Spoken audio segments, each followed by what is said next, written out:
Хава мен Жүсіп бір-бірін қатты жақсы көреді және үйленбекші де болады. Жүсіптің анасы Хамиет кедей отбасынан шыққан Хаваны келін қып алғысы келмейді.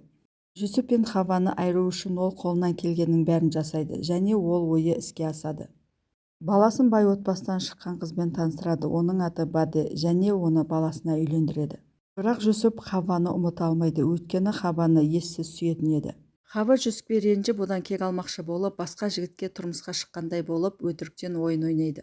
Негізінде бұл өтірік той болады, яғни жаңағы жігіт пен Хава екеуі келісіп жасалған еді, бірақ ешкім білмейтін еді. Сол тойға жасырын Юсуп та келіп қарап тұрады.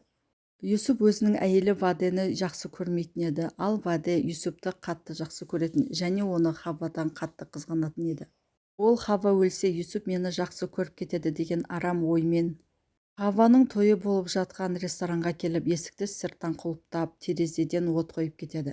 Ресторанда үйлену тойы болып жатқандықтан онда адам көп еді, бірақ Баде олардың ешқайсысына да қарамайды.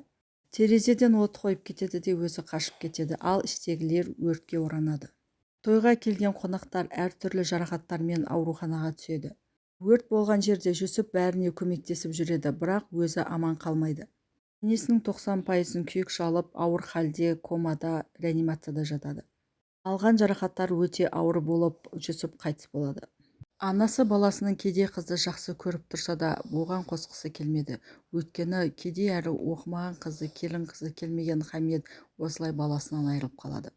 Жүсіп қайтыс болған күннен бастап Хава Жүсіптің басына күніге барады.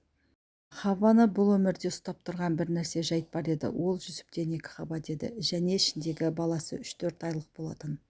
Жүсіп қайтыс болып, Хаваның өмірі қалай өрбиді, оны келесі видеода саламын. Каналыма тіркеліп, лайк басып қойыңыздар.